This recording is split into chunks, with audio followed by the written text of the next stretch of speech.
Bienvenue à tous, bienvenue dans Championne, votre nouvelle émission consacrée aux sportives sartoises 100% féminines. Vous l'avez compris, chaque semaine, je vous propose un entretien sur le parcours d'une championne, donc ses combats, ses valeurs, ses envies. Et qui d'autre pour commencer cette saison, pour être la marraine de cette émission que Nathalie Mauclair. Merci Nathalie d'avoir accepté d'être avec nous. Je le dis tout de suite, je vais te tutoyer lors de cet entretien parce qu'on se connaît un petit peu, on a pu se croiser ici ou là depuis une quinzaine d'années en Sarthe. Pourquoi d'abord avoir accepté de jouer le jeu, d'être la marraine de cette première émission, et ça nous fait drôlement plaisir? Ça me paraissait... déjà, quand on me sollicite, en général, je dis toujours... ouais. À 99% du temps, je dis oui.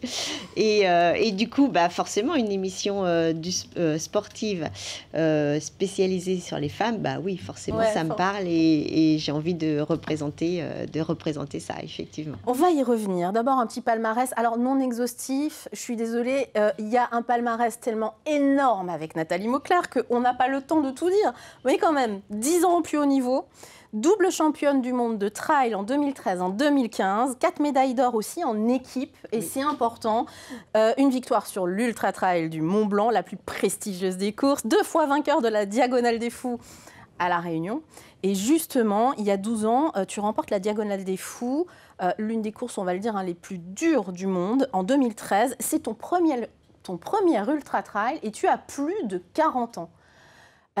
Comment tu as fait pour aller aussi vite et aussi loin dans le domaine de la course, mais d'ultra-trail, c'est-à-dire des distances inimaginables pour le commun des mortels? Le plaisir, l'envie, le plaisir, le dépassement de moi, le dépassement de soi. Et aussi, en fait, quand j'ai commencé à courir en 2010, je me suis blessée. Donc, j'ai commencé à courir pour mes 40 ans. Oui. Et j'ai fait un peu toutes les erreurs des débutants. Je courais tout le temps, je ne prenais pas le temps de me reposer, je ne faisais pas d'étirements. Il me manquait un peu d'hygiène de vie. Et je me suis blessée en fin de saison. Et du coup, j'ai été obligée de m'arrêter pendant 6 mois pour pouvoir reprendre. Et du coup, je me suis dit, mais si je me reblesse... peut-être que je pourrais jamais faire ça. Donc en fait, je crois que j'ai mis un peu les bouchées doubles, mais en accompagnant mes entraînements justement d'étirement, d'une bonne hydratation, sommeil, vraiment mettre l'hygiène de vie qui va bien en face. Et après, c'était essentiellement du plaisir. Chaque séance, j'avais envie d'aller la faire. Et puis d'aller plus loin, d'aller toujours plus loin. Parce qu'à 40 ans, tu commences un petit peu la course à pied et tu fais ton premier marathon très rapidement. C'est pour ça que j'ai commencé à courir en fait. C'est pour faire un marathon. C'était un pari, on peut le dire. C'est ça, c'était un ami le 31 décembre qui me dit tu ferais bien un marathon avec moi. Et moi, c'était le jour de mes 40 ans. Je dis waouh, super, passer une dizaine. Voilà, c'est comme ça que j'ai commencé à courir. Et j'ai couru ce marathon en moins de 3 heures. Et du coup, j'ai attrapé le virus, comme on peut dire, de la course à pied. Mais le marathon, c'est trop plat. Le trail, ça a quand même cet intérêt d'être dans la nature. On voit des images notamment, ça c'est des images de toi. C'est la communion avec les éléments, le trail. Oui, c'est ça. Moi, je suis sartoise et mes parents étaient agriculteurs. Donc la nature, c'est ce qui m'a accompagnée toute mon enfance. Et j'avais fait un petit peu de VTT à la trentaine, donc du coup, là encore dans la nature. Et pour moi, ça avait plus de sens de courir sur les chemins que de courir sur du bitume. Donc rapidement, en fait, j'ai fait la première année sur route, en marathon, et après, j'ai basculé sur le trail. Tu es sartoise, tu es aujourd'hui ambassadrice de la Sarthe. Aussi, oui. Beaucoup de gens te connaissent ici, en local évidemment. Tu es une championne incontournable. Qui peut prétendre avoir une salle multisport à son nom? Tu as une salle multisport à ton nom. Le gymnase de Champagné, on va le dire, puisque c'est ta commune, porte le nom Nathalie Mauclair. Ça fait quoi quand on passe devant une salle comme ça, où des milliers d'enfants, de jeunes et d'adultes font du sport régulièrement et que c'est elle porte ton nom quand même. Mais c'est encore incroyable, quoi. Je crois que j'ai encore un peu de mal à réaliser. Mais mais c'est prestigieux, quoi, et j'en suis fière. Et souvent, quand je vais faire des courses ailleurs et tout ça, c'est une petite anecdote que je raconte, effectivement, que j'ai une salle de sport à mon nom. Elle est belle, on la voit à l'antenne, elle est absolument magnifique. Elle est encore plus belle, effectivement, la nuit, quand elle est éclairée, c'est vraiment... Et en journée, ce que j'aime beaucoup, c'est que c'est très lumineux. Donc, du coup, on fait du sport à l'intérieur, mais il y a quand même cette harmonie encore avec l'extérieur.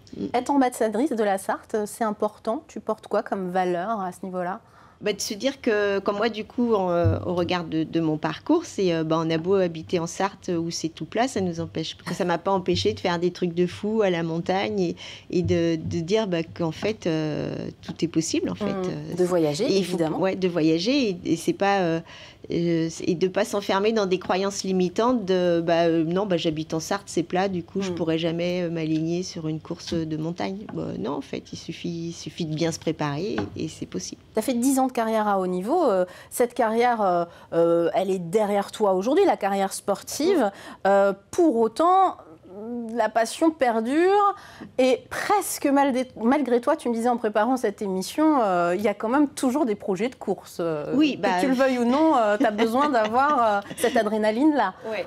Oui, ça fait... Oui, alors autant avant 40 ans, je ne savais pas ce que c'était, autant maintenant, je ne vois pas ma vie sans sport.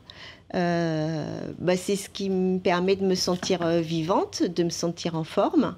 Ça me fait du bien au moral aussi.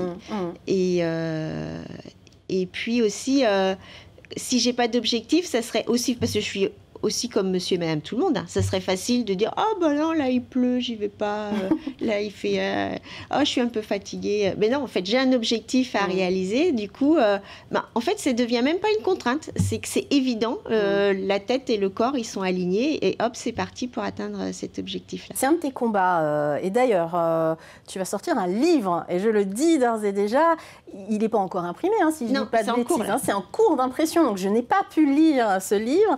On a quand même la 4e de couverture et la couverture Nathalie Mauclair. Courir, se lancer, progresser, atteindre ses objectifs chez Vuibert. Alors pour les gens qui sont intéressés, c'est un manuel, des conseils pour commencer tout simplement la course pour ceux qui le souhaitent. En fait, c'est un manuel ultra pratique. Hein. C'est ça, il y a 2 parties, comment commencer et après comment progresser.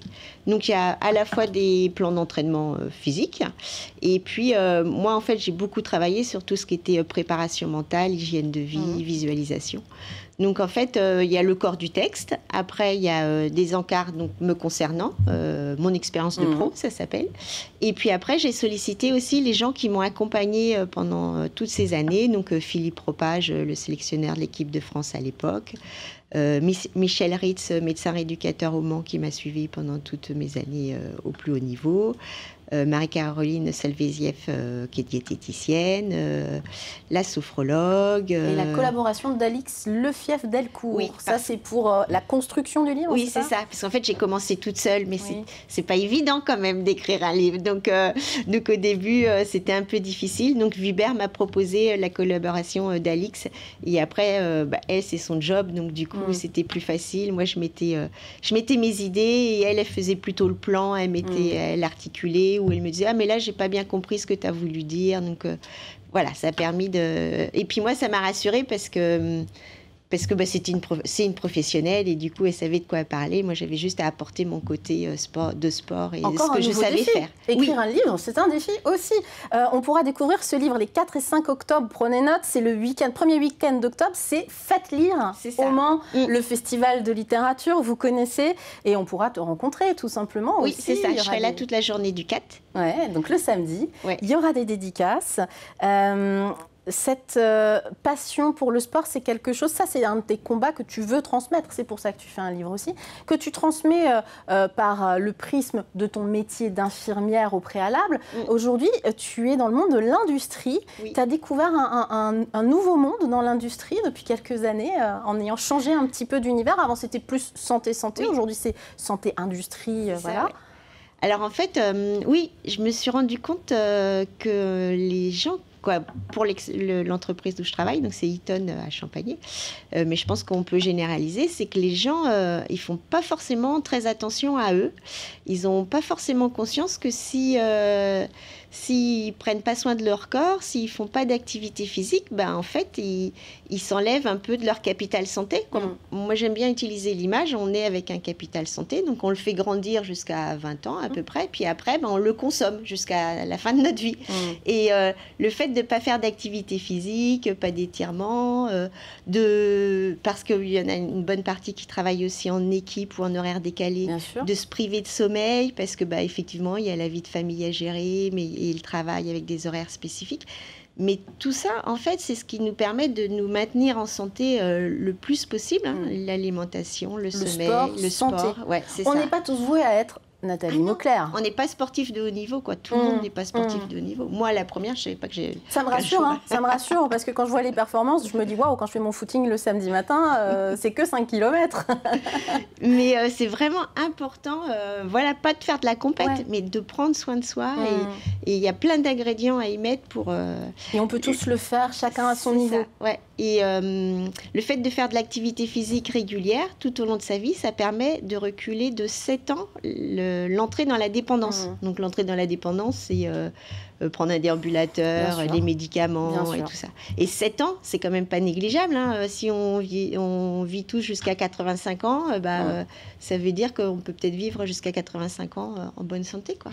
Être une femme, Nathalie Mauclair, est-ce que tu l'as vu comme une particularité au cours de cette carrière sportive, ces 15 années, ces 10 années au plus haut niveau? Et puis, bon, on va dire que tu continues du haut niveau quand même, même si la carrière sportive en tant que telle est derrière toi. Est-ce qu'être une femme, tu t'es sentie un petit peu à part, différente?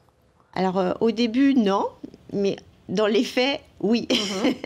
Parce que moi, je faisais mon sport, je faisais ma passion et du coup, rien ne me paraissait différent. Mais par contre, au niveau remontée médiatique, quoi, en fait, il y a 10 ans, je pense que c'est mieux, mais il y a encore un peu de travail quand même. Les performances féminines n'étaient pas beaucoup développées, quoi, on en parlait très peu. Et comme moi, je me souviens que quand j'ai gagné l'UTMB ou la Diag, en fait, sur le journal de 20h, on parlait que du premier homme. Et en fait, on parlait même pas qu'il y avait des filles qui avaient pris le départ et qui avaient couru, quoi. Alors qu'en 2013, tu la gagnes. Ah oui. Et c'est ta première participation à la Diagonale des Fous à La Réunion. Ouais, c'est ça. Et on ne cite pas ton nom. Non, et je finis 12e de la compétition, gars et filles mélangés. Donc, je suis pas au fond du tableau, en fond de classement, quoi. Donc, c'était quand même une performance. Ouais. Et pour autant, il n'en a pas été question. Tu t'es sentie un peu invisibilisée par rapport quand même à l'effort fourni, quoi. Voilà, c'est ça. Parce qu'en trail, en plus, c'est pas des courses spécifiques. On nous enlève pas des kilomètres ou du dénivelé. On fait tous la même course. Et c'est le même point de départ et la même arrivée. Mais je pense que c'est culturel, en fait. Donc, bon... Ça avance, ça évolue, tu trouves? Oui, si, ça évolue, mais il y a encore du travail. Il y a encore du boulot. Ouais. Je voudrais qu'on voit une image, et ça va être un petit passage récurrent dans cette émission. Qui c'est, ça, Nathalie? Mais c'est moi. Oui, c'est toi. À quel âge? J'étais au collège, j'étais en 4e, 3e, là, je sais pas, du coup, ça fait on te reconnaît bien. 13, 14. Déjà dans la forêt, déjà dans la nature, c'est ce que je me suis dit, c'est la réflexion que je me suis faite, toujours, cet élément. Oui. Cette question que j'ai envie de poser à nos championnes, qu'est-ce que tu lui dirais à cette jeune fille aujourd'hui, après une vie passée 40 ans. Ouais, oui. Je lui dirais qu'il faut qu'elle se fasse confiance, parce qu'à cette époque-là, j'avais pas beaucoup confiance en moi. Même maintenant, des fois, ça m'arrive de manquer de confiance. Très timide. Ouais, et on dirait pas. Comme quoi. Oui, c'est ça. Mais on évolue. Ouais. Et en fait, c'est ça la beauté de la vie aussi. C'est on part avec des ressources, des compétences, mais c'est aussi on est acteur de sa propre vie, de ses propres choix. Ouais. Et du coup, on a plein de ressources pour progresser. Je crois beaucoup la possibilité de saisir les opportunités qui se présentent à moi, quoi. Là, mon ami qui me dit tiens, viens faire un marathon avec moi, hop, j'y vais, je découvre que j'adore ça. Là, Vuibert qui me sollicite pour un livre, est-ce que vous vous sentez je me sentais pas très sûre de moi, mais je me suis dit allez, je vais tenter l'expérience. Et je pense que c'est vraiment ça, c'est saisir les opportunités qui se présentent à soi et ne pas se mettre ce que j'appelle les barrières limitantes, en fait. Notre entourage ou notre éducation aussi. C'est un peu plus féminin, les barrières limitantes encore aujourd'hui, on peut le dire un petit peu. Oui. Mais non, en fait, on a les mêmes possibilités, on a les mêmes capacités. Et puis, au pire, bien souvent, ça n'engage pas à grand-chose, quoi. Si j'avais loupé ce marathon, qu'est-ce que j'aurais loupé? Tant pis, j'aurais vu que ce n'était pas fait pour moi. Du coup, c'est ça, c'est aller de l'avant et s'engager. Plein de projets, hein, toujours un triathlon longue distance que tu as réalisé il y a quelques jours. Là. Donc on continue quand même sur sa lancée. Le triathlon, une nouvelle discipline que tu découvres aujourd'hui. J'ai adoré parce que je vais dire que la course à pied, j'en ai un peu fait le tour. Donc du coup, j'ai moins de choses à travailler. Et moi, ce que j'aime bien, c'est justement travailler mon sujet, aller chercher des nouvelles ressources, travailler mon mental, quoi. Et là, en fait, alors je nage comme un caillou. Et du coup... On a du mal à te croire, mais allez, si, pourquoi pas. Je sors 10, mais à la fin, tu vois, pas 10 devant, 10 à la fin. Non, je nage vraiment pas bien. Mais pour autant, je me suis dit, bon, allez, ok, donc tu es obligé de faire avec. Donc il a fallu que je trouve des ressources pour faire avec. Et en vrai, j'ai vraiment aimé. Allez, ce que je retiens de cet entretien, la philosophie de Nathalie Mauclair, faites-vous confiance, on se fait confiance. Merci mille fois d'être la marraine de cette émission, de bon augure pour toutes les semaines à venir avec plein de belles rencontres. Et on rappelle que Courir de Nathalie Mauclair chez Vuibert, eh bien vous pourrez trouver ce livre les 4 et 5 octobre, c'est à ce moment-là qu'il va sortir, sur le festival Faites Lire du Mans. Merci Nathalie Mauclair, à très vite.